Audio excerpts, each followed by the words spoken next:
what a good discussion I've had both with General Clark and with Javier Solana.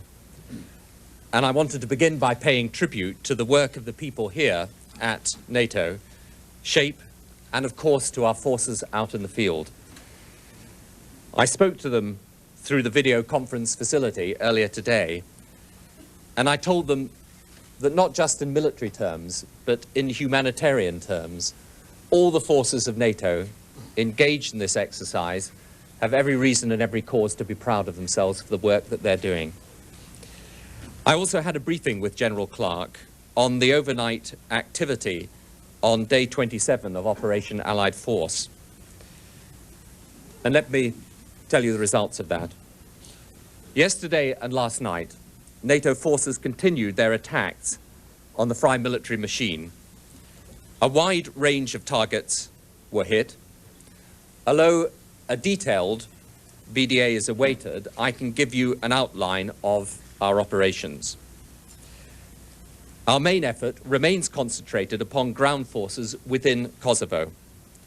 At least 13 different military targets were attacked by a range of aircraft.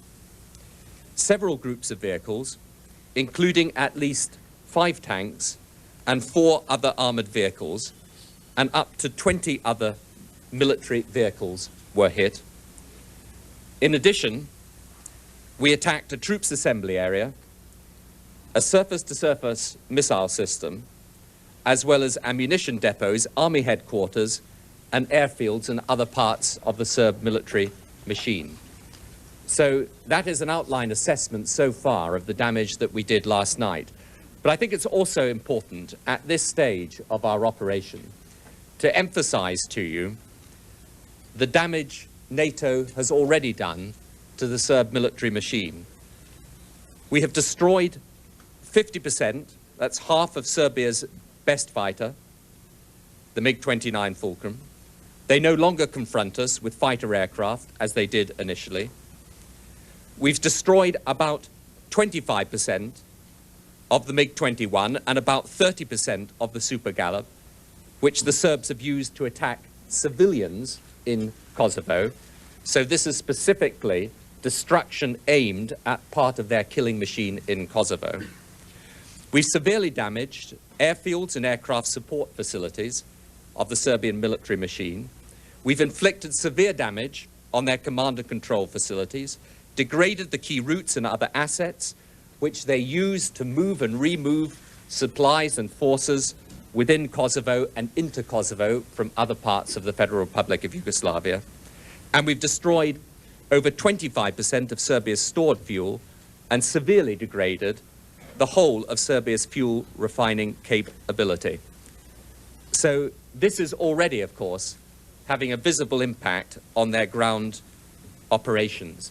In addition, whenever and wherever we can, we attack the ground forces in Kosovo that have been carrying out the policy of ethnic cleansing. So I want to say this to you very, very clearly today. First of all, I am proud of the way that our forces, not just the forces from my own country, Britain, but all of the forces in NATO have played their part in this cause. It is a just cause, and it is a cause that we will succeed in winning. We took this action after months of political and diplomatic activity in which we tried to persuade Milosevic that he should do the decent, civilized thing, stop this repression in Kosovo, get his forces out of there, and allow these people to live in peace. It was his decision to refuse that agreement. It was our decision, inevitably, then to take the military action upon which we are now engaged. And all of our people, not just in Europe or the United States, but right round the world, have seen the appalling consequences of ethnic cleansing. People driven from their homes at the point of a gun. Women raped. Young men taken out and murdered. A whole people displaced and dispossessed simply because of their ethnic identity. My generation never thought to see those scenes in Europe again. And our task is very simple, and our will in seeing it through must be absolute and total. That is to defeat this policy of ethnic cleansing, to defeat that Serb machine that is engaged in this policy of ethnic cleansing, to defeat the ambitions of Milosevic, who has promoted that policy of ethnic cleansing, and we will carry on with that determination until we have succeeded. Thank you. Now, some questions, ladies and gentlemen. There's no doubt at all as to what our immediate problem is, and that is to help those Kosovo ethnic Albanian refugees back to their homes. It is, in many ways, a very modest demand that we make. It is simply that people are allowed to return to their homes in peace. And as I was saying myself a few days ago, it is important then that we look at the whole wider strategy of the region to see how we can put an end to these ethnic conflicts once and for all.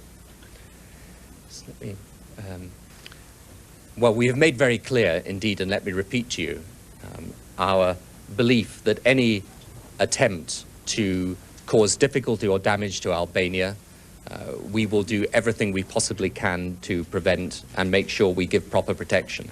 And I would like to pay tribute to Albania for the unstinting work that it has done in circumstances of very great difficulty to make sure that the refugees are properly looked after.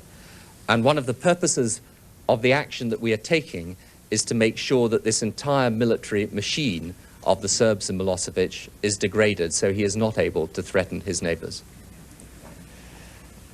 We have set out our demands and objectives, and they will be met in full, because they are the minimum demands that we can in all humanity make. That he gets his forces out of Kosovo, that we have an international military force that goes in, and those people are allowed to return to their homes.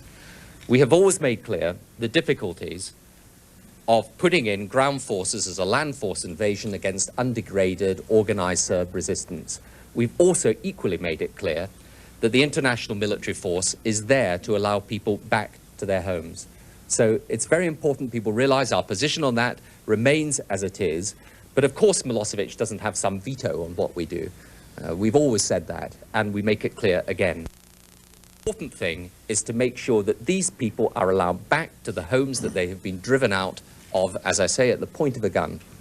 And our determination to see that through is, as I say, absolute. And of course, we have been building up forces in the area precisely so that we can achieve that aim. Can I just point out to you, Mark, first of all, that in any event, we would be relying on air power at this point in time. And it is immensely important that air power is allowed to do its work of diminishing, degrading the military capability, damaging the military capability of Milosevic.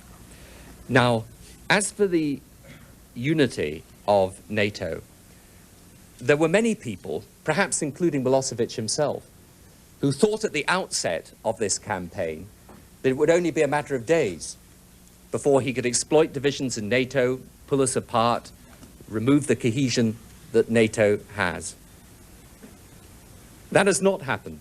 And it has not happened partly because of the political will of the governments, but it's not happened also because our ordinary citizens, the members of the public, have seen on their television screens night after night the appalling things that have been done to these people. And I know in even the smallest ways, in little communities all over Britain, for example, in churches and in local community centres, people have given money for the refugees in Kosovo. They've been moved by the humanitarian plight. They are not going to allow this man to prevail. And of course these refugees need immediate humanitarian help. And my goodness, one of the extraordinary things that NATO and our armed forces have done is mount a unique humanitarian operation, literally within a matter of days. But those people who have given that money and who have seen those refugees, they know this policy cannot prevail, and that will keep NATO united through all the coming circumstances. Yes, sir. Sorry.